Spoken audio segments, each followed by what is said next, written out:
के हमले की आशंका के बीच ताइवान ने उससे निपटने के लिए अपनी तैयारियों का जायजा लिया। वहां न्यू ताइपे सिटी में चीन की तरफ से लगातार दी जा रही धमकियों के बीच हमलों से बचने की ट्रेनिंग दी गई, जिसके लिए एक बड़ा दस्ता तैनात नजर आया। वहां एक बिल्डिंग का मॉडल बनाया गया जहां धमाका होने के बाद लोगों को कैसे बचाया जाए इसकी ड्रिल की गई। इसके लिए बाकायदा वहां एक विस्फोट किया गया और फिर दमकल के लोग बिल्डिंग में लगी आग को बुझाते दिखाई दिए। इसके बाद एक जवान सीढ़ी की मदद से बिल्डिंग के अंदर घुसा और लोगों को सुरक्षित बाहर निकाल कर लाया। ताइवान ने दावा किया कि चीन उसके रिहायशी इलाकों को निशाने पर लेने से नहीं कतराएगा, इसीलिए ये तैयारी जरूरी है। 战争时可能面临的一些灾害里面，我们在这一次的明安8号演习啊。 इसके अलावा ताइवान को इस बात का भी डर है कि अगर जंग हुई तो चीन सबसे पहले उसके विमानों को निशाने पर लेगा, जिसके लिए उन लोगों ने ट्रेनिंग का एक नमूना प्लेन पर हुए हमले का भी दिखाया। इस ड्रिल में यात्रियों से भरा एक विमान दिखा जो हमले की वजह से 2 टुकड़ों में बंट गया। इसके बाद राहत और बचाव दल के लोगों ने उसमें मौजूद लोगों को एक एक कर पूरी सावधानी से बाहर निकाला। साथ ही जो चलने की हालत में नहीं थे उन्हें स्ट्रेचर की मदद से सुरक्षित ठिकानों तक पहुंचाया गया। कैरेबियाई देश हैती में बढ़ती महंगाई की वजह से पिछले एक हफ्ते से प्रदर्शन जारी है, तो वहीं हैती की राजधानी पोर्ट ओ प्रिंस की सड़क पर हिंसा की तस्वीरें भी सामने आ रही हैं। हैती की राजधानी पोर्ट ओ प्रिंस की सड़क पर प्रदर्शनकारी उतरे और जमकर प्रदर्शन किया। इस दौरान राजधानी की सड़कों पर आगजनी भी की गई। हाथ में पेट्रोल की गैलन और महंगाई के पोस्टर लेकर लोग प्रदर्शन करते दिखे। इस दौरान सड़क किनारे हैती की पुलिस खड़ी नजर आई, जिनके सामने ही प्रदर्शनकारी टायरों को आग लगाते रहे। हैती में बढ़ती महंगाई, ईंधन की कमी और पेट्रोल की कीमतों में बढ़ोतरी ने जनता की परेशानी बढ़ा दी। प्रदर्शनकारियों ने संयुक्त राष्ट्र के राजनीतिक मिशन की उपस्थिति का भी विरोध किया। हैती में गिरती अर्थव्यवस्था के बाद हिंसक घटनाएं बढ़ चुकी हैं। पिछले एक हफ्ते के अंदर हिंसा में 89 लोगों की जान चली गई। ओमान के सलाला से एक डराने वाला वीडियो सामने आया। वहां महाराष्ट्र के सतारा के रहने वाले कुछ लोग समंदर की तेज लहरों के बीच फंस गए।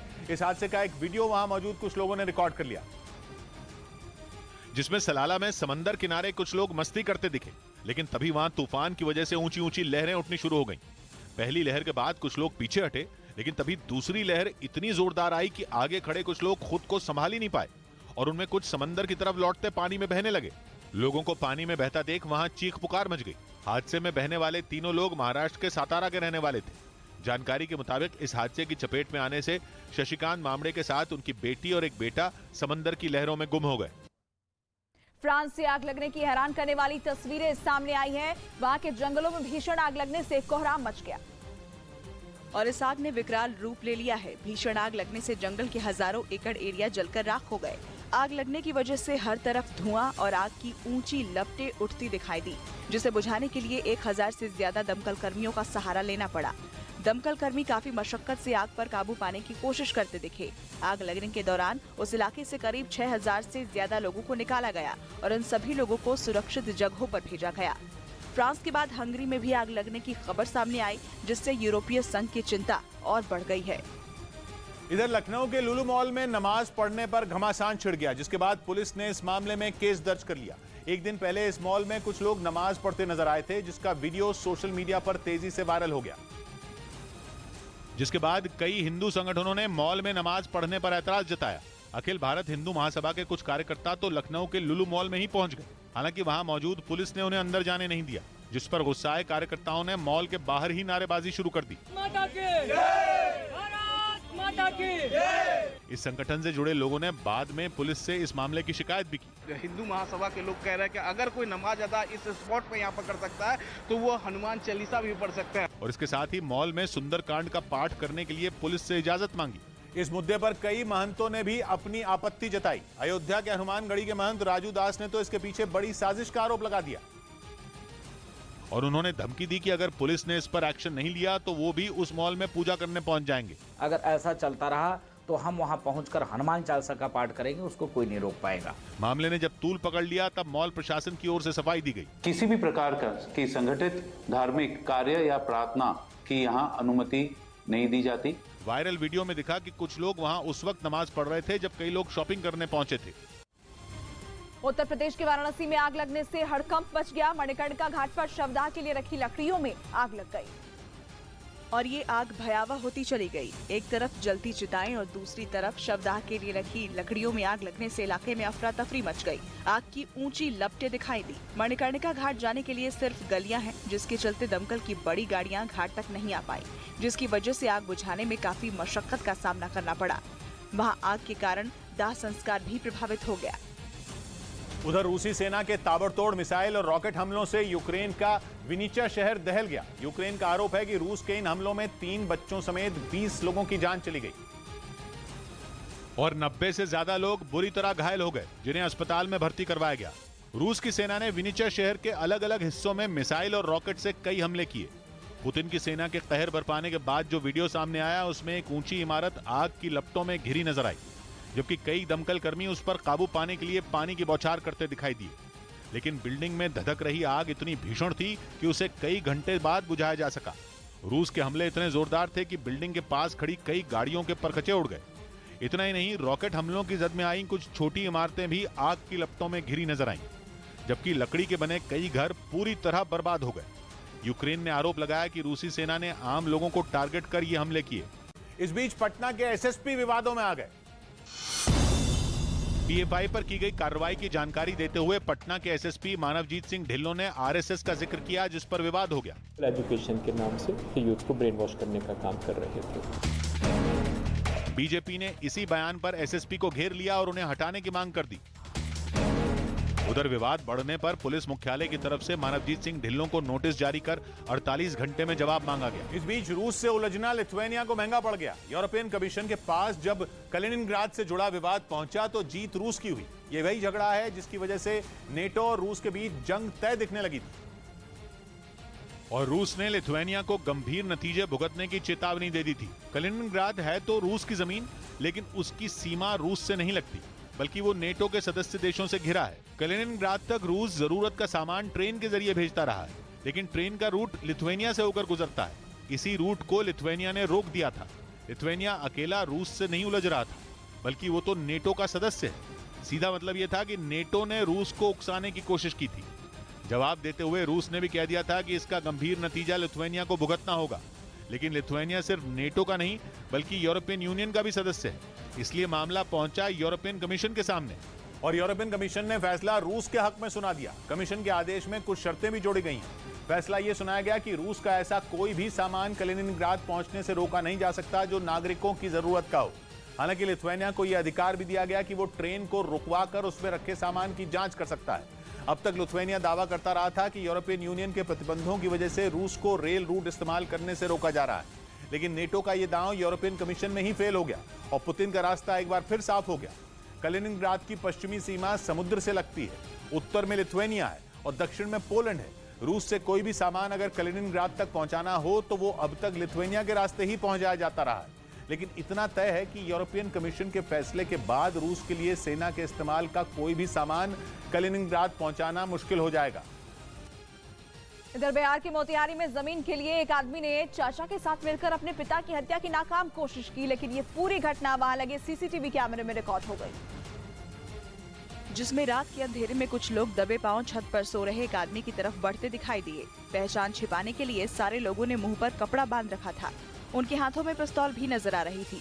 जो वीडियो सामने आया उसमें पहले 3 लोग दिखाई दिए, लेकिन थोड़ी ही देर बाद उनके 2 और साथी भी वहां पहुंच गए। इस बीच एक आदमी रेंगते हुए सो रहे आदमी के चारपाई के नीचे छिप गया, जबकि दूसरे लोग चारपाई पर सो रहे आदमी को घेरकर खड़े हो गए। इसके बाद सभी लोगों ने उस पर धावा बोल दिया। एक गला दबाने की कोशिश करने लगा, जबकि दूसरे लोगों ने सो रहे आदमी के हाथ पैर पकड़ लिए, लेकिन हंगामा होने की वजह से सारे लोग वहां से भाग खड़े हुए। बताया गया कि ये घटना 6 जुलाई की है, जिसका वीडियो अब सामने आया है। वहीं इस मामले में पुलिस ने केस दर्ज कर जांच शुरू कर दी है। वहीं लखनऊ में अपनी ही मालकिन की हत्या करने वाले पिटबुल कुत्ते को नगर निगम की टीम अपने साथ ले गई। कुत्ते को नगर निगम की गाड़ी में ले जाए जाने का वीडियो इंटरनेट पर तेजी से वायरल हो गया। पिटबुल नस्ल के कुत्तों को दुनिया के सबसे खतरनाक कुत्तों में गिना जाता है, क्योंकि उनके हमलों में मौत की संभावना सबसे ज्यादा होती है। लखनऊ में कुत्ते के मालिक अमित पिटबुल कुत्ते को गोद में लेकर नगर निगम की गाड़ी तक पहुंचे। अमित ने अपने इस कुत्ते का नाम ब्राउनी रखा था। अमित तो ये तक बताते हैं कि ब्राउनी को नहलाने और खाना खिलाने का काम उनकी मां ही किया करती थी, लेकिन मंगलवार को ब्राउनी ने अपनी मालकिन पर ऐसा हमला किया कि उनकी जान चली गई। ट्यूसडे मॉर्निंग मुझे मेरे नॉलेज में चीज आई तो मैं सब छोड़ छाड़ के आया, तब तक देखा कि मदर के साथ ऐसे हो चुका था। नगर निगम की एक खास टीम अब इस कुत्ते के बर्ताव को 14 दिन तक देखेगी। और ले आने का उद्देश्य ये है कि हम उसके बिहेवियर की स्टडी करेंगे कि क्यों इस तरीके का उसका जो है स्वभाव ऐसा उत्पन्न हुआ। हालांकि सूत्रों के मुताबिक अमित के पास ब्राउनी को रखने का लाइसेंस नहीं था, इसलिए नगर निगम की टीम अब अमित पर भी कार्रवाई करेगी। वहीं इस घटना के बाद एक बार फिर पिटबुल कुत्ते को पालने पर एक नई बहस शुरू हो गई, क्योंकि पहले ही पिटबुल कुत्तों की वजह से ऐसे हादसे हो चुके हैं जिनमें लोगों की जान गई हो, क्योंकि ये कुत्ता दुनिया का सबसे खतरनाक पालतू कुत्ता माना जाता है। जिन लोगों पर कुत्तों का हमला होता है उनमें मरने वालों का सबसे बड़ा आंकड़ा उन लोगों का होता है जिन पर पिटबुल ने हमला किया हो। हालांकि इस कुत्ते को पालने पर देश में कोई प्रतिबंध नहीं है, लेकिन लोगों से बार बार ये अपील की गई है कि वो बेहद सावधानी बरतें, क्योंकि पिटबुल कुत्ता दो खतरनाक कुत्तों की एक मिक्स ब्रीड है। इनमें एक है इंग्लिश बुलडॉग और दूसरा कुत्ता है इंग्लिश व्हाइट टेरियर। इसलिए पिटबुल में इन दोनों नस्लों का स्वभाव होता है। बुलडॉग तो एक ताकतवर शिकारी कुत्ता है ही, टेरियर में लोमड़ी जैसी चालाकी होती है, इसीलिए ये मिक्स ब्रीड बेहद खतरनाक मानी जाती है। वैसे तो बाकी कुत्तों की तरह ये घर के सदस्यों के साथ घुल मिल कर रहता है, लेकिन जिद्दी होना ऐसे कुत्तों की फितरत होती है। इसलिए एक बार अगर जिद पर उतर आए तो इनका काबू में आना मुश्किल हो जाता है। ये इतने गुस्सैल हो जाते हैं कि किसी की जान तक लेने से नहीं सकते। लखनऊ से पहले जयपुर में एक 7 साल की बच्ची पर एक पिटबुल कुत्ते ने ऐसा ही हमला किया था। ये 20 दिन पुरानी घटना है, जिसमें बच्ची की जान बच गई थी। हरियाणा के यमुनानगर में भी पिटबुल कुत्ता लोगों की जान ले चुका है। इसके अलावा पंजाब के जालंधर में भी ऐसी घटना हो चुकी है। इधर दलेर मेहंदी को जेल जाना पड़ा। पंजाब में पटियाला की अदालत ने गायक दलेर मेहंदी को बड़ा झटका दिया और 19 साल पुराने मामले में उनकी 2 साल की सजा बरकरार रखी। लोगों को फर्जी तरीके से विदेश भेजने के इस मामले में अदालत ने दलेर मेहंदी को जमानत भी नहीं दी, जिसके बाद उन्हें पटियाला सेंट्रल जेल भेज दिया गया। उधर दलेर मेहंदी से जुड़े पक्ष ने सजा के खिलाफ ऊपरी अदालत में अपील करने की बात कही। इस बीच रूस की सेना ने एक वीडियो जारी किया जिसमें उसके सैनिक डोनेट्स्क के क्रामातोर्स्क इलाके में यूक्रेन की सेना पर हमला करते दिखाई दिए। यूक्रेन के इस पूर्वी हिस्से डॉनबास में पिछले कई दिनों से पुतिन और ज़ेलेंस्की की सेना के बीच भीषण जंग छिड़ी है। और इसी कड़ी में रूस की सेना ने क्रामातोर्स्क शहर पर कब्जा जमाने के लिए वहां आसमान से बमों की बारिश कर दी। रूस की तरफ से इस हमले का एक वीडियो भी जारी किया गया, जिसमें एक इलाके में यूक्रेन की सेना के 2 टैंक खड़े दिखाई दिए। तभी पुतिन की सेना ने एक टैंक को निशाना बनाते हुए उस पर रॉकेट से हमला बोल दिया। इससे पहले कि यूक्रेन की सेना के जवान संभल पाते, रूसी सेना ने थोड़ी दूरी पर खड़े यूक्रेन के दूसरे टैंक पर भी बम गिरा दिया। टैंक पर बम गिरते ही वहां जोरदार धमाका हुआ, जिससे पूरा इलाका थर्रा गया। वीडियो में वहां आग का बवंडर भी उठता दिखाई दिया, जबकि धूल और धुएं के गुबार ने आसपास के इलाके को ढक दिया। रूस का दावा है कि इस हमले में यूक्रेन की सेना के कई सैनिकों की मौत हो गई।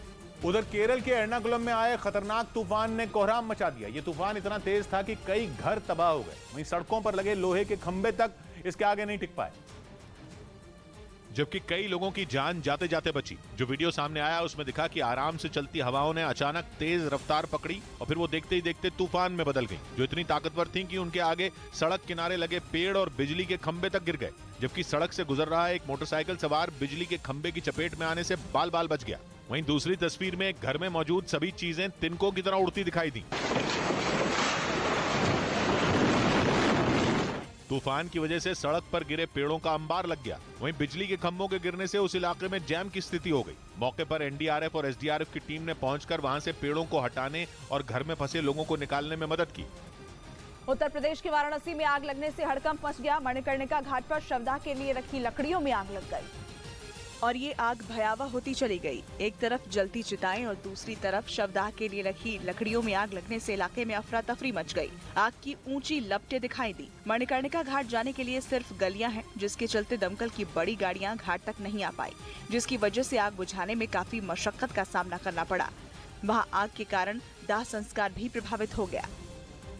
वहीं मध्य प्रदेश के अलग अलग जिलों से हैरान करने वाली कुछ तस्वीरें सामने आई। वहां भारी बारिश के कारण उफान पर आई नदियों और नालों को पार करने से लोग बाज नहीं आ रहे हैं। अपनी मंजिल की तरफ बढ़ने के लिए लगातार अपनी जान जोखिम में डाल रहे हैं।